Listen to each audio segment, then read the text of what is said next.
Bismillahirrahmanirrahim. Assalamualaikum warahmatullahi wabarakatuh. Salam sejahtera bagi kita semua. Berjumpa kembali di channel Guruta, channel pendidikan dan pembelajaran. Bapak Ibu sekalian, pada kesempatan ini channel Guruta akan menayangkan sebuah materi yang berjudul menulis praktik baik atau best practice. Sumbernya adalah dari Bapak Mustafa SST Par MPD. Beliau adalah instruktur nasional implementasi PPB, SMK Pusat Keunggulan dan fasilitator nasional proyek penguatan profil Pancasila atau P5BK. Materi ini sangat menarik tentunya dan sangat bermanfaat buat kita para guru karena materi ini berkaitan dengan tugas kita, kemudian bermanfaat juga untuk kelangsungan jenjang karir kita karena berkaitan dengan SKP, berkaitan dengan angka kredit untuk kenaikan pangkat kita. Nah, sebelum membahas materinya, sebuah tulisan yang telah dibuat oleh Bapak Charles Darwin ini kalau tidak salah kurang lebih 1000 tahun yang lalu Bapak Ibu sekalian. Ini kalau tidak salah, kalau saya dapat menyimpulkan bahwa kata beliau yang dapat bertahan, makhluk yang bisa bertahan, bukan yang kuat maupun yang pintar, tapi yang bisa bertahan itu, survive itu adalah mereka yang bisa merespon sebuah perubahan. Nah, ini tentu sangat bersinggungan atau sangat berhubungan dengan tugas kita sebagai seorang guru. Karena sekarang ini yang namanya perubahan sangat luar biasa sekali. Maka kita jika ingin melaksanakan tugas mengajar dengan baik, maka paling tidak kita harus dapat merespon perubahan tersebut. Sebelum lanjut, kita akan melihat bagaimana perbandingan antara guru zaman dulu dengan guru sekarang. Guru pada zaman dulu adalah sebuah pekerjaan, kemudian yang kedua proses selesai setelah mengajar, kemudian berorientasi pada output, dan murid adalah objek belajar dan sukses diukur dari pencapaian hasil belajar murid. Ini adalah pandangan tipe zaman dulu ya, atau guru zaman dulu. Nah, sekarang kita berbicara tentang guru sekarang. Kalau guru sekarang ini adalah sebuah profesi. Kemudian proses berlanjut setelah mengajar, kemudian berorientasi pada outcome, dan murid adalah subjek belajar bukan lagi objek, kemudian menghasilkan best practice.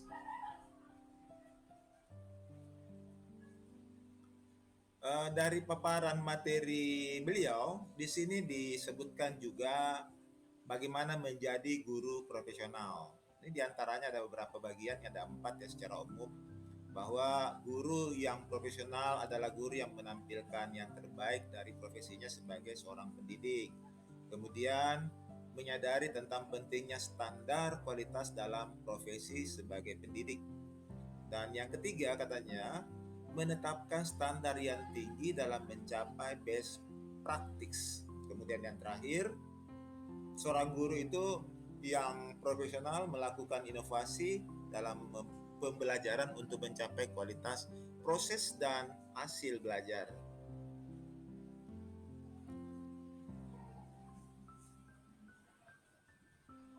Nah, Bapak Ibu sekalian, bagaimana dengan ciri-ciri guru profesional? Sebagaimana kita biasa mendengar atau menonton apa yang dikatakan oleh Bapak Menteri kita, Menteri Pendidikan.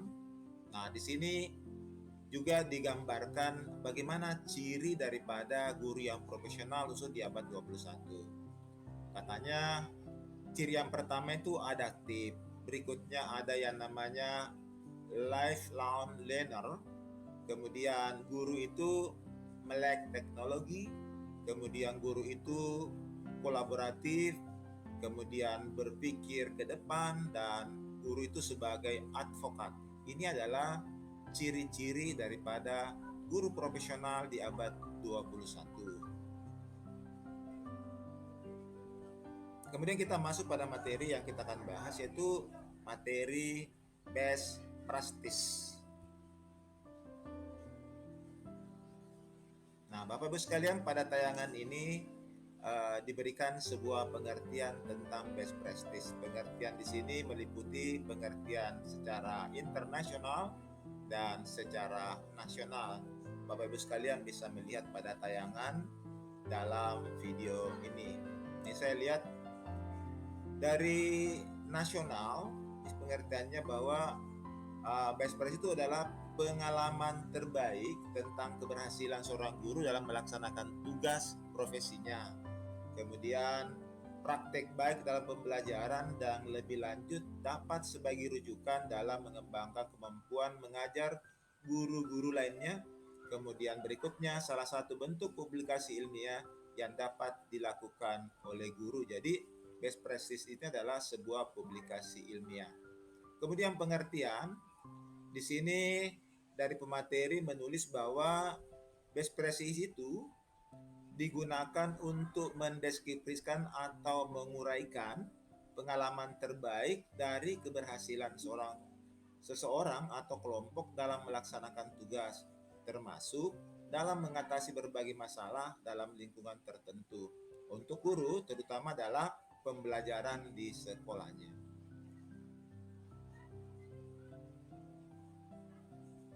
Berikutnya, apa yang mendasari pembuatan best practice bagi seorang guru? Tentu ini berkait dengan pengembangan profesi berkelanjutan sebagaimana diatur dalam Peraturan Menteri Negara Pendayaan Aparatur Negara dan Reformasi Birokrasi. Bapak bisa melihat ya. Nah, berdasarkan dari peraturan tersebut, maka guru wajib melaksanakan kegiatan pengembangan profesi berkelanjutan atau PKB yang terdiri dari kegiatan yang pertama pembuatan publikasi ilmiah, kemudian berikutnya adalah karya inovasi. Nah, dalam karya ilmiah inilah diharapkan berupa best practice. Dilakukan dengan cara pencatatan proses mengajar mulai dari perencanaan, pelaksanaan, dan evaluasi. Hasil dari pencatatan ini dapat digunakan sebagai bahan refleksi guru untuk perbaikan pembelajaran secara terus-menerus. Bagaimana mengembangkan best practice? Ini penulis atau penyaji materi sudah memberikan catatan. Yang pertama, originalitas. Kemudian yang kedua, inspiratif. Berikutnya, bestari. Dan yang keempat adalah ketepatan.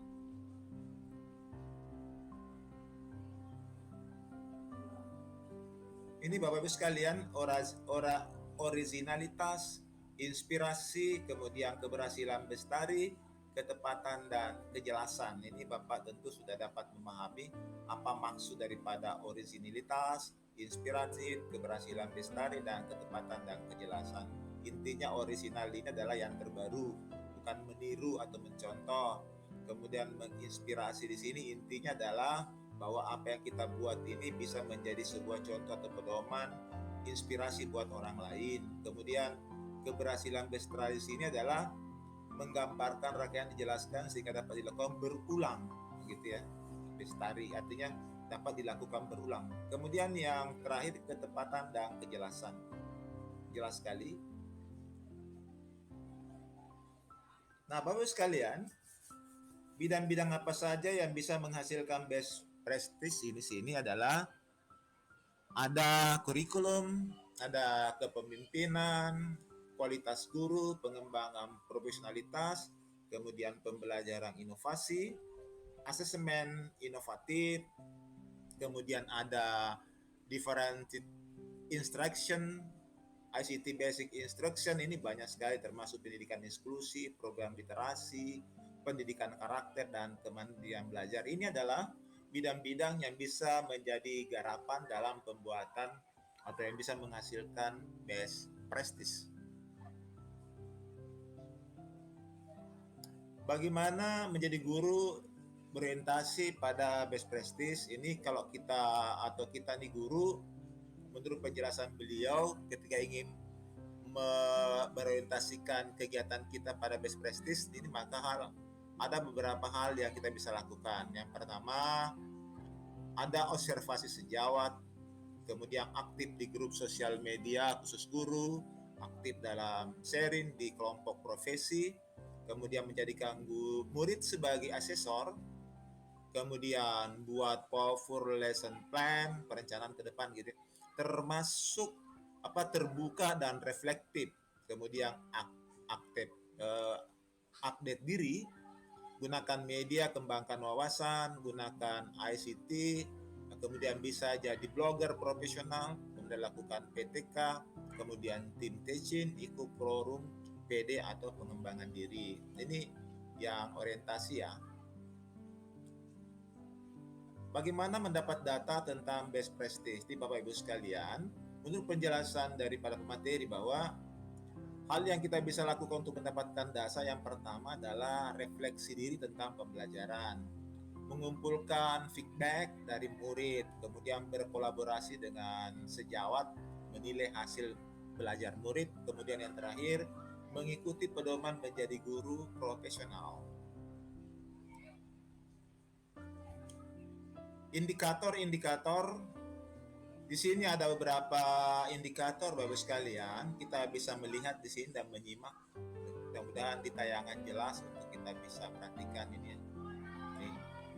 Mengembangkan cara baru dan inovasi dalam pengembangan serta memecahkan masalah dalam pendidikan khusus pembelajaran, membawa sebuah perubahan, kemudian mampu mengatasi persoalan tertentu secara berkelanjutan, mampu menjadi model dan memberi inspirasi, dan yang terakhir, cara dan metode yang dilakukan atau yang digunakan bersifat ekonomis dan efisien.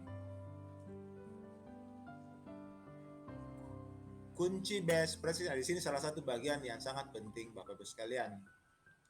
Best practice atau pengalaman terbaik guru akan bisa dicapai dengan sukses dan lebih cepat jika dilakukan dengan tahapan sistematis melalui pendekatan ilmiah. Nah ini artinya langkah-langkah dilandasi suatu teori yang relevan dengan masalah pembelajaran yang telah dibangun sebelumnya.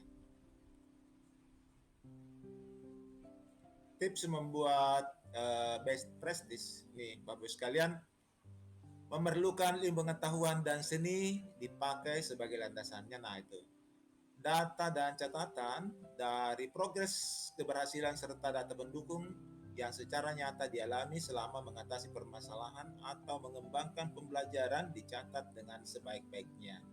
Kemudian melakukan evaluasi diri, kemudian melakukan evaluasi bagaimana output atau outcome serta jika memungkinkan dampaknya juga. Hasil pembelajaran. Nah, ini ciri best practice di sini itu secara umum hasilnya luar biasa, kemudian dampaknya berkelanjutan, kemudian diwarnai dengan moralitas, kemudian inovatif, inspiratif, efisien, dan ekonomis. Itu ciri daripada best practice. Ini Bapak sekalian beberapa contoh judul atau tema yang bisa menjadi rujukan atau pembelajaran buat kita di dalam membuat sebuah tema atau judul di dalam best practice tersebut. Implementasi penguatan profil pelajar Pancasila dan budaya kerja dalam dunia kerja, dan ini kita bisa membuat tentu berdasarkan dengan bidang studi atau pelajaran kita. Lanjut ya. Ini semua nih judul atau contoh yang kita jadikan pedoman dalam pembuatan judul atau tema dalam pembuatan best practice.